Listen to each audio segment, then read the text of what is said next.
الحمد لله نحمده ونستعينه ونستغفره ونعوذ بالله من شرور أنفسنا ومن سيئات أعمالنا من يهده الله فلا مضل له ومن يضلل فلا هادي له أشهد أن لا إله إلا الله وحده لا شريك له وأشهد أن محمدا عبده ورسوله لا نبي بعده اللهم لك الحمد بما خلقتنا ورزقتنا وهديتنا وعلمتنا لك الحمد بالإيمان ولك الحمد بالإسلام ولك الحمد بالقرآن لك الحمد حتى ترضى ولك الحمد إذا رضيت ولك الحمد بعد الرضا وصلى الله على نبينا محمد وعلى آله وصحبه أجمعين أما بعد فيا أيها الحاضرون اتقوا الله حق تقاته ولا تموتن إلا وأنتم مسلمون.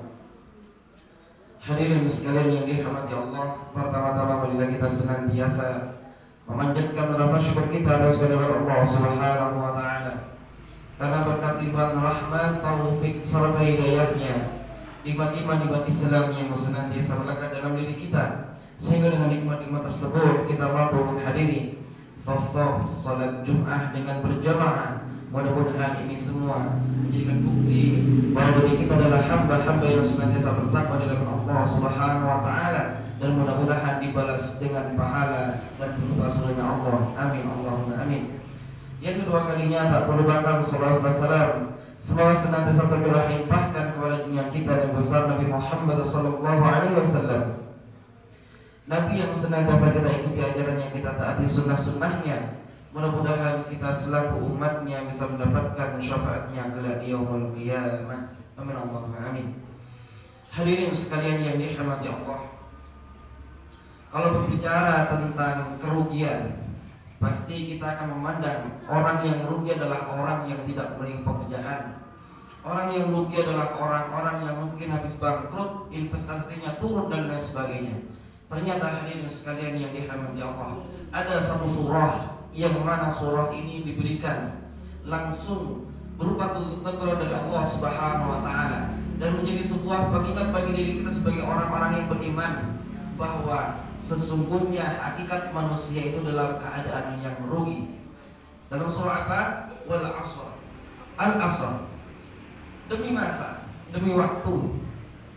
Ketika sebuah ayat ataupun sebuah surah diawali dengan kata sumpah, maka itu menandakan suatu hal yang sangat-sangat perlu kita perhatikan, karena ini adalah berita yang sangat penting di hadapan Allah Subhanahu wa taala. Demi masa, innal insana lafi khusr. Sungguh manusia itu berada dalam hal kerugian. Ketika kita berhenti pada ayat ini saja, maka seluruh manusia dikatakan rugi. Saya rugi, panjenengan rugi, orang yang di luar sana rugi, bahkan yang hari ini tidak melaksanakan salat Jumat juga rugi. Tapi dari ayat ini dilanjutkan, illa, kecuali, ada pengecualian dari Allah Subhanahu wa taala. Illa alladziina aamanu wa 'amilus shalihat wa tawassaw bil haqqi wa tawassaw bis sabr. Pengecualian inilah yang menyebabkan manusia itu tidak dikatakan rugi oleh Allah Subhanahu wa taala. Apa yang pertama kata Allah? Illal ladzina amanu wa 'amilus shalihat. Orang-orang yang beriman dan beramal soleh. Ini yang pertama. Dia dikatakan tidak akan pernah rugi. Orang yang tidak memiliki iman, maka dia dikatakan sebagai orang-orang yang rugi.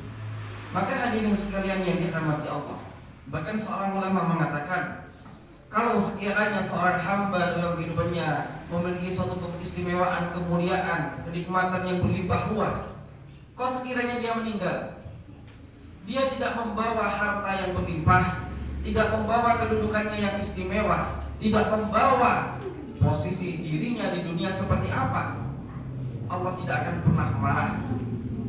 Tapi kalau sekiranya dia meninggal menghadap kepada Allah Subhanahu wa taala, kok sekiranya dia meninggal dalam keadaan tidak membawa iman, maka sungguh disitulah Allah akan marah, Allah akan murka terhadap orang tersebut.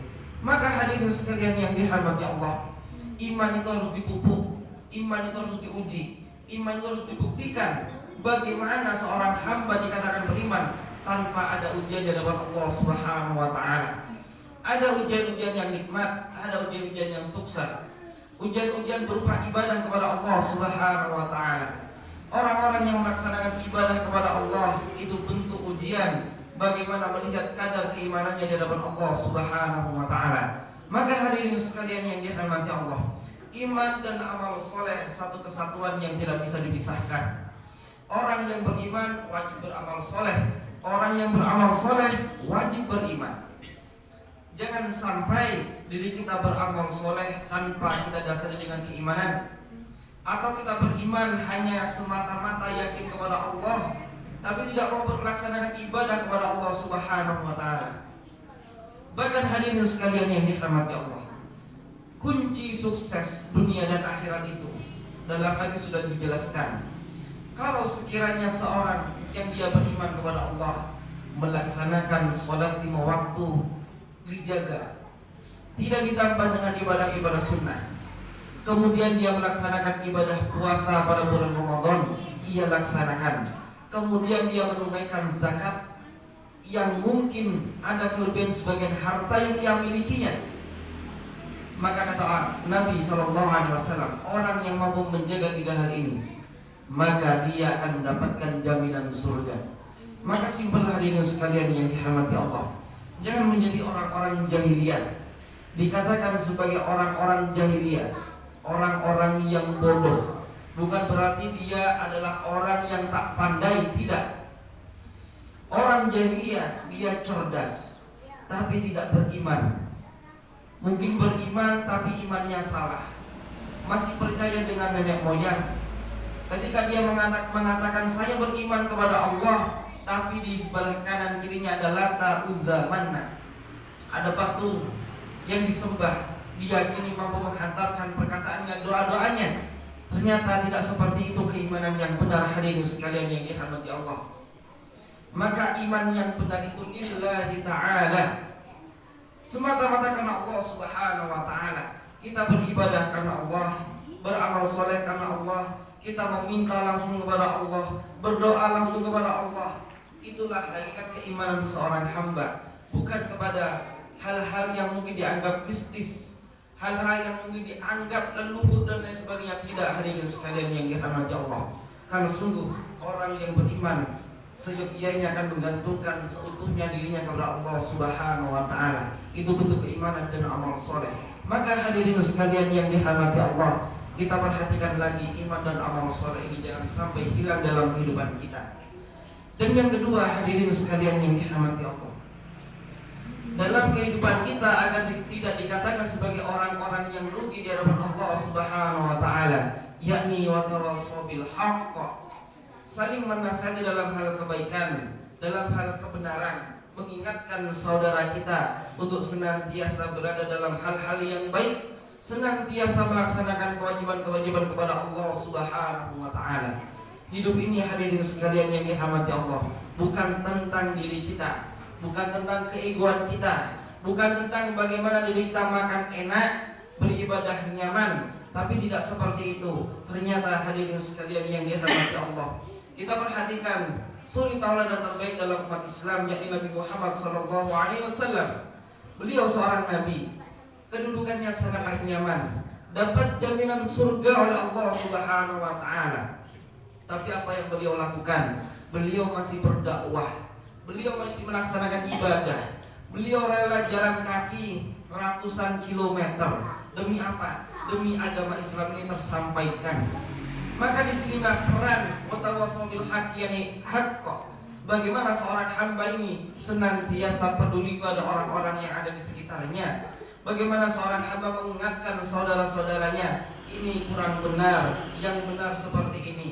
Marilah kita melaksanakan ibadah, jangan sampai kita bermalas-malasan dan lain sebagainya. Maka hadirin sekalian yang dirahmati Allah, jangan jadi orang-orang yang egois, yang mungkin dia menganggap dirinya paling benar, yang mungkin menganggap dirinya paling nyaman, seakan-akan yang penting diri saya aman, yang penting saya sholat, biarkan tetangga tidak sholat dan lain sebagainya. Ternyata tidak seperti itu hadirin sekalian yang dirahmati Allah. Maka bagaimana seorang yang dia mengaku beriman kepada Allah Subhanahu wa taala, di samping dia beramal soleh, dia harus senantiasa menghiasi amal soleh itu dengan yang namanya watawasau bil haqq, saling menasihati dalam hal kebaikan. Maka hadirin sekalian yang dirahmati Allah, ada sedikit kisah yang mungkin menjadi suatu pelajaran bagi diri kita. Ada Hasan dan Husain. Beliau adalah cucu Nabi SAW. Ketika beliau berusia yang sangatlah kecil, beliau tahu kepribadian Nabi, bahkan tahu bagaimana tata cara ibadah-ibadah Nabi, bahkan berwudunya Nabi beliau tahu. Hasan dan Husain. Maka datanglah orang yang sangat tua, sangat sepuh. Beliau melaksanakan ibadah. Sebelum melaksanakan ibadah, beliau mengambil air wudu. Ketika beliau mengambil air wudu, ternyata wudunya itu kurang tepat, hadirin. Wudunya kurang salah, membasuh wajah kurang sempurna, membasuh tangannya juga salah. Maka Hasan melakukan atau mempraktekkan rangkaian wudu dengan cara yang salah pula. Maka datanglah Husain. Tidak seperti itu Hasan. Nabi ketika melaksanakan wudu seperti ini dicontohkan, membasuh wajah dengan sempurna, membasuh tangan dengan sempurna pula. Maka bapak tadi yang sepuh tadi melihat di samping kirinya, oh ternyata seperti ini wudu Nabi. Ternyata selama ini wudu saya salah. Maka dari situlah hadirin sekalian yang dirahmati Allah, ternyata dakwah itu tidak harus dengan lisan, tidak harus dengan ucapan yang lantang dan sebagainya, tidak, melainkan juga dengan perbuatan-perbuatan yang bisa kita contohkan kepada orang-orang yang ada di sekitar kita. Kalau sekiranya hadirin sekalian yang dirahmati Allah, Hasan tadi tahu bahwa bapak tadi adalah orang yang salah ketika melaksanakan wudunya, ditegur, bapak tidak seperti itu wudunya, wudu yang benar itu seperti ini, itu wudu yang salah. Bagaimana pendapat kita hadirin sekalian yang dirahmati Allah? Mungkin bapak tadi akan mencela, kamu masih kecil nak, kamu belum lahir saya sudah sholat dan sebagainya, dan ini realita yang sesungguhnya. Maka hadirin sekalian yang dirahmati Allah, dalam hal watawasau bil haqq ini ada hal-hal yang perlu kita perhatikan. Lawan bicara kita seperti apa? Kalau orang yang lebih muda kita contohi, kita nasihati. Orang yang lebih tua kita berikan suri tauladan perilaku kita kepadanya. Maka hal seperti ini akan lebih mudah dicontoh oleh orang-orang yang ada di sekitar kita. Maka hadirin sekalian yang dirahmati Allah, poin kedua ini adalah hal yang sangat wajib bagi orang-orang yang beragama Islam. Dengan ucapannya, dengan tindakannya, dengan sikap-sikapnya harus senantiasa ada yang namanya saling menasihati dalam hal kebaikan. Hadirin sekalian yang dirahmati Allah. Dan yang ketiga, yang terakhir, watawasau bis sabr, saling menasihati dalam hal kesabaran. Kenapa sabar itu penting hadirin sekalian yang dirahmati Allah? Ternyata sabar itu ketika dia mampu melaksanakan kesabaran, maka sungguh dia telah menunda penyesalan yang begitu besar. Bahkan Ali radhiyallahu an, sahabat Nabi, Khulafaur Rasyidin yang keempat, beliau mengatakan, kalau sekiranya seorang hamba ketika berada pada puncak kemarahan yang sangat tinggi, kok dia mampu menahan, tidak mengambil keputusan pada saat itu pula, tidak mengatakan apa-apa, tidak memukul, tidak menendang, tidak melempar, 1-2 detik saja pada saat dia marah, maka sungguh dia telah menunda berbagai macam kenikmatan yang mungkin menyebabkan dia menyesal di kemudian harinya. Artinya apa hadirin sekalian yang dirahmati Allah? Tidak ada yang namanya kemarahan itu hal-hal yang istimewa. Maka perlu adanya sabar. Sabar itu perlu kita ajari, perlu kita miliki, dan perlu kita latih. Tidak mungkin ujuk-ujuk tiba-tiba langsung ada yang namanya sabar tanpa ada latihan terlebih dahulu. Maka hadirin sekalian yang dirahmati Allah, sungguh orang-orang yang bersabar itu innallaha ma'as sabirin, orang-orang yang sabar senantiasa bersama Allah Subhanahu wa taala. Maknanya apa hadirin sekalian yang dirahmati Allah?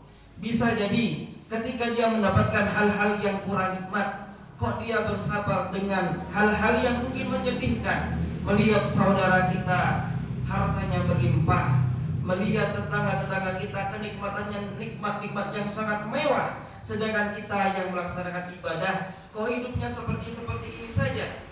Kita yang menjaga 5 waktu, mengkaji Al-Quran, berpuasa, tapi nikmatnya hanya cukup-cukup saja. Maka kata Allah, innallaha ma'as-sabirin, sungguh Allah bersama orang-orang yang sabar. Mungkin hari itu tidak Allah lebihkan, karena Allah tahu kita butuhnya seperti itu, tapi Allah tahan karena sungguh kenikmatan yang sesungguhnya, kenikmatan yang sangat lama, kenikmatan yang benar-benar nikmat yang tidak ada akhirnya adalah kenikmatan berupa surganya Allah Subhanahu wa taala, yang itu dikhususkan bagi orang-orang yang beriman, terlebih lagi orang-orang yang mampu bersabar dalam setiap hal, terlebih lagi ujian-ujian dari Allah Subhanahu wa taala.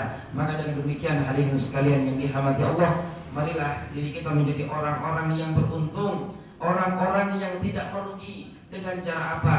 Menjaga keimanan kita, menjaga amal soleh kita, menjaga nasihat-nasihat baik kita kepada saudara-saudara kita. Terlebih lagi kita mampu bersabar, kita nasihatkan kepada saudara-saudara kita untuk senantiasa bersabar dengan berbagai macam ujian-ujian dari Allah Subhanahu wa taala. Dan mudah-mudahan kita tergolong sebagai orang-orang tersebut, dan kita mampu dikatakan sebagai orang-orang beruntung di dunia dan beruntung di akhirat, berupa surganya Allah Subhanahu wa taala. Amin Allahumma amin. Barakallahu li wa lakum fil Qur'anil azim, wa nafa'ani wa iyyakum bima fihi min ayati wa dzikril hakim, wa taqabbala minni wa minkum tilawatahu innahu al-ghafurur rahim.